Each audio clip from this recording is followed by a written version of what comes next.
All right. Early bird gets the worm. LS Turbo. Cheap, cheap.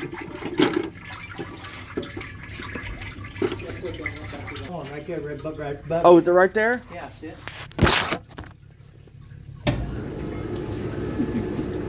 You didn't know that one there? No, man. I wish some heaters would work.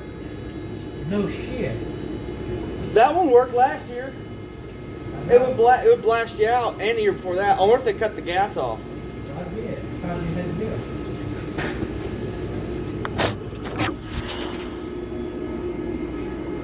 All right, so the goal, we're gonna make this as cheap as possible, and I want to go fast. All right, I ain't got a lot of money. I got 2 kids. All right, so we're gonna see what we can't make work.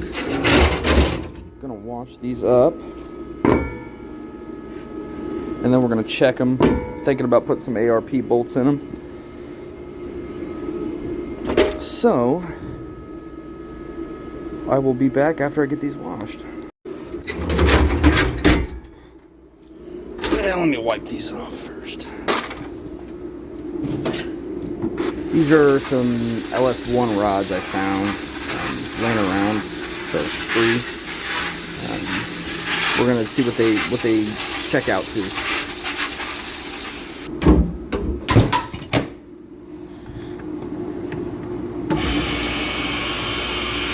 Let them wash for a little bit.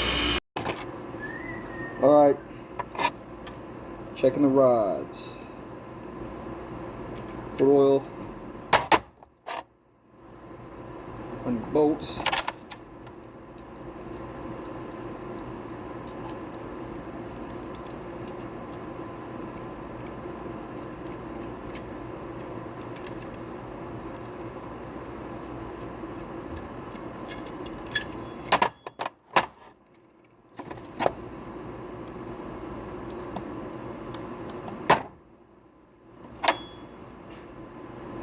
Make sure they go back on the right way. It's a cracked rod, they only go on one way. And you can't recondition these because they're cracked. Can't cut the cap down. So usually if they're stretched, they're no good. So we're about to find out. These are LS1 Gen 4s, so they're probably stretched a little bit because they were either in a Trans Am or a Corvette. And people drive the shit out of those. Alright, what is a cracked rod? So this, kind of rusty, but this is a set of small block Chevys I had, and it's not cracked. See how it's just a machined surface? You can actually, if this is stretched, you can cut these caps down, drop it down, and then re-hone it to size. But the LS's aren't like that. The break in the rod is actually a crack. See it? So you can't machine it, and they only, well, every rod only goes on one way, but I've seen some crazy shit, but you can't cut the caps to drop them down. So once they're stretched past the point, they're junk.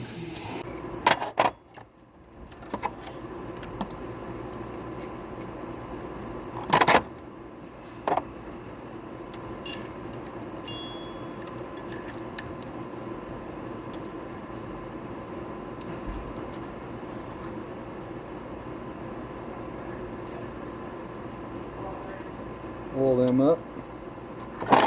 Sign that too. According to payment. I'm gonna put down what I did, but you ain't gonna worry about it. I figured did that wash. Yeah. Alright, now that you got all your rods oiled up, we gotta torque them down. So we're gonna go to the connecting rod book. We're gonna find LS1 because that's what these rods came out of.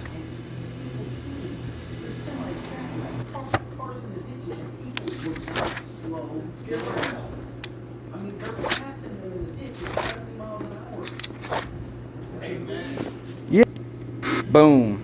LS1 says 15 foot-pounds plus 80 degrees, I think 85 degrees. We're just gonna go with 40 foot-pounds. I don't have the right tool to do that, but if if you look, it says that inner diameter of that bore is supposed to be 2224 to 2225. So I'm gonna set it to 2225.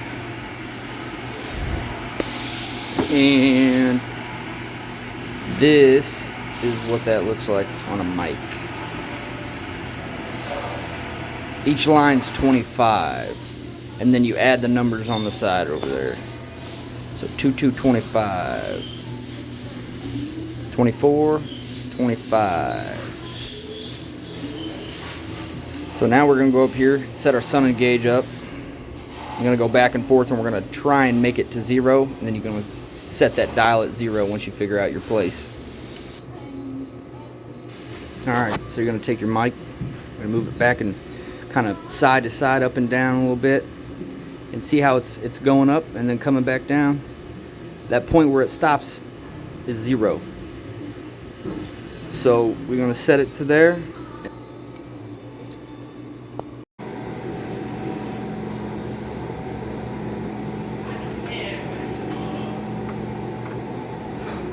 So I'll have to relook at it, see how much they were stretched. They're stretched, I think it's like 5/10, which would be fine for a passenger car, but we're gonna turbo it and we're gonna be beating the shit out of it. So I want 3/10. That's what I'm going for. My range needs to be 3/10 over 0. What I'm gonna try and do is I'm gonna order me some ARPs, rod bolts. Those get torqued down more than 40 foot-pounds. I think it's 80, and it might make up those 5/10, and then I'll rehone it to size.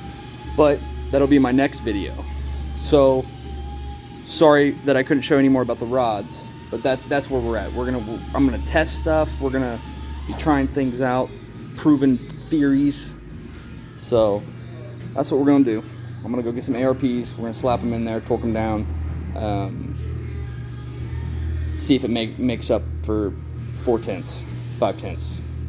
Try and get them as close to 0 as we can. Alright, so here's the cylinder heads we're going to be doing. Now, they ain't the best ones. They're 862s, small valve, but like I said, cheap. And I had these laying around for 50 bucks. There's got some broken bolts, which is normal for LS's. I can't tell you how many fucking bolts I've drilled out of the exhaust on LS's, but I'll show you guys how to do that. But that's what we're working with. That's all I got. You know, I ain't gonna go spend a bunch of money, so we're gonna try and make do with what we got, make some power. You know what I mean? Goal for this is just to do everything as cheap as possible, but do it decent. You know, do I think I'll be making 1,000 horsepower reliably? No.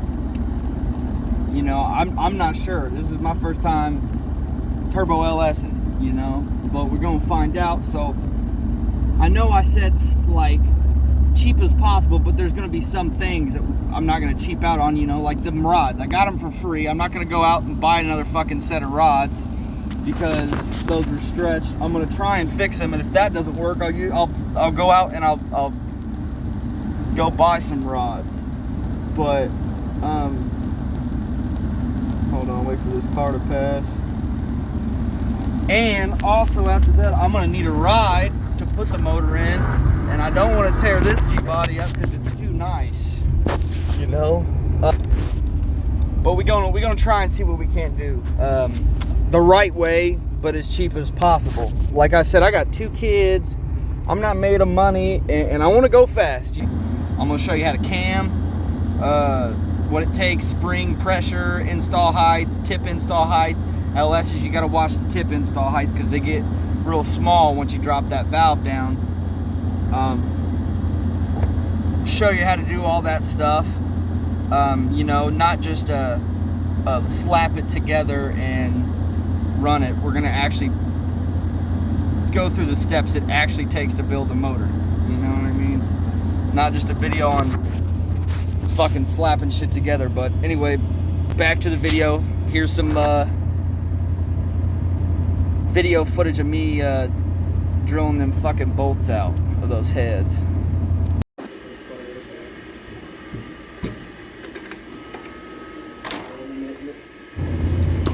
Alright, so I go from a center hole in the head. Okay, we're gonna try and make it flat. I'm on a seat and guide machine. That's what we're gonna drill these holes out with. Machine's a little wore out. Got to get used to working with wore out stuff sometimes. I'm not too big on that. Oh, I'm only as good as my equipment is. Nah, I try and be good no matter what I do. You know, nothing I do is absolutely perfect, but try and go. You're gonna level her out. They're real touchy. Gonna get you an M8 by 125 Healy coil. Now on that Healy coil package, that 21/64, that is the final drill bit you will need to put in that Healy coil. So you got to go get one of them. But that's what that one is right there. Yeah. People do this different ways. You can freehand it. It's a little harder, but it can be done. What I'm gonna do is I'm gonna not stake it, but fucking punch it, and then I'm gonna use a starter bit to start my drill bit, because drill bits want to walk. They'll walk back towards you as you're drilling. If you're lucky enough, you got to try and get it as center as possible. But I drilled it out, and I broke the tip of a drill bit off in there. Usually when this happens, you're fucked. But I got enough depth in there. I think I can put a Healy coil in it.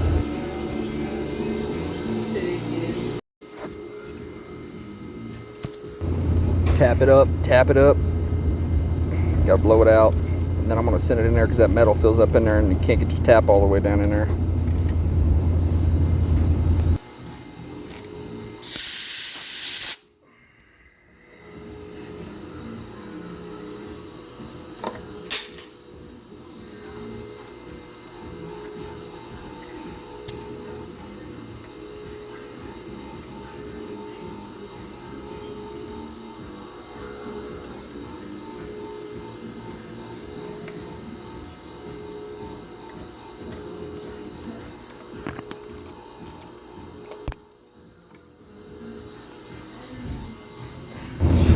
Send her through one more time.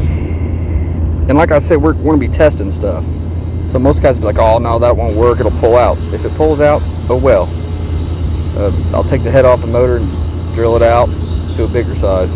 No big deal. I think we'll just be just fine. There's enough thread in there. I always Loctite Healy coils in. People say you don't need to, but I don't want it going anywhere, so I make sure I Loctite them in there.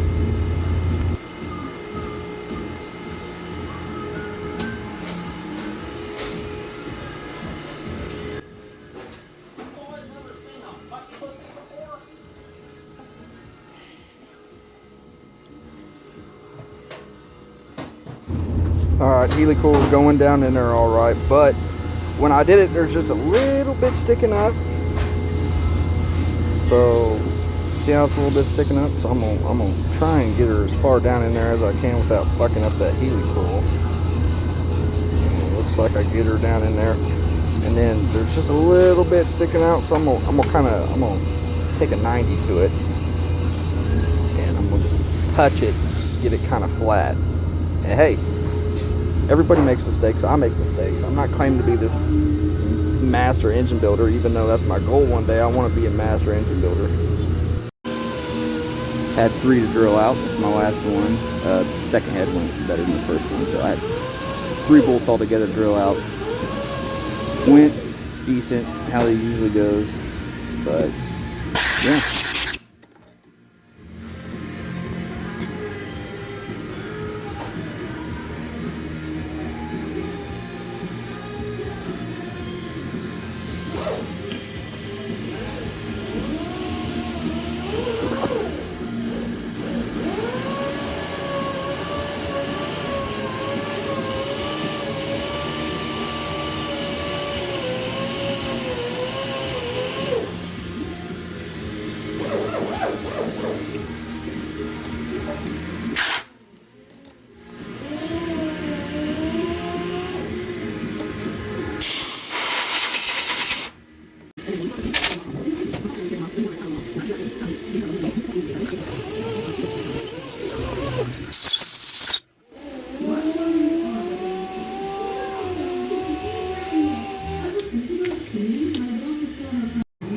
Don't forget to break them tabs off with a punch or flip a drill bit over that's small enough and pop them ends off. I didn't forget. Next step, we gonna clean. Sandblasters out of business for right now. Need some work. I'm just gonna clean the seats up with some Scotch-Brite on a die grinder and see what they look like. LSs are usually pretty good. They're never really too bad. Some of the older cast iron heads, small block Chevys, small block Fords, big block Fords, so on and so forth. Oldsmobiles are all easily ate up, especially ones that aren't hardened exhaust seats. Lead in the gas eats it up. Show you what I'm looking at here. The exhaust valves always get the hottest, so they're always going to be the most ate up.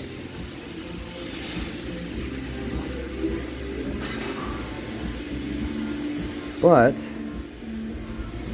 they don't look crazy bad. Look like they've been sitting in water, but I think we're going to be okay with a 45, 30, and a 60. Yeah, no shit. Little pedo.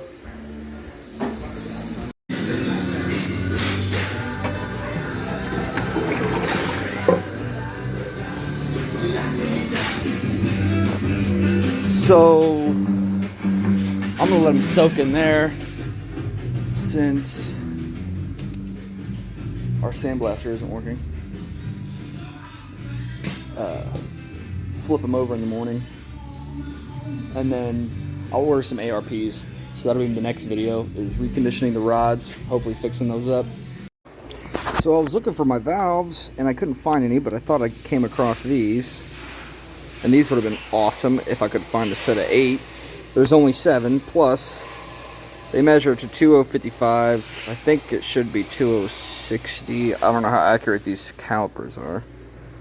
But I found exhaust, so I ground them to a 45 and put a back cut of a 30 on them. So just a little homemade hot rod trick. Anything to help that's cheap. But anyway, like, comment, subscribe, and share. Help me get my name out there. This build's going to take a little bit of time, but step for step I'm going to be showing you. Plus I'll be uploading other stuff too.